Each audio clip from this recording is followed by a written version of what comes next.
我必得死世，應該端天上紅奶，各班上屋下基呀紅呀，真的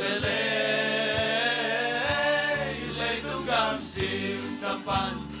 所不定基經數ta，哈利路亞，以撒亮一路路嘅嘅。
Hãy subscribe cho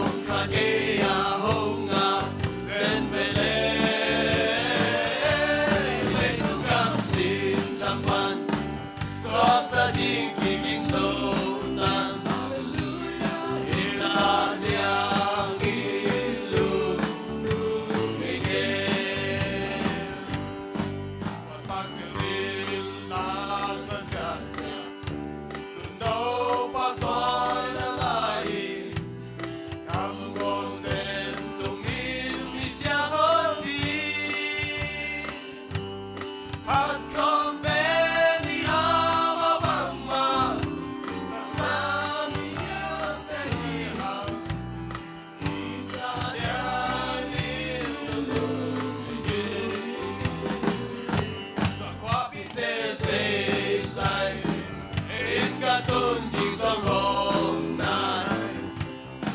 không bỏ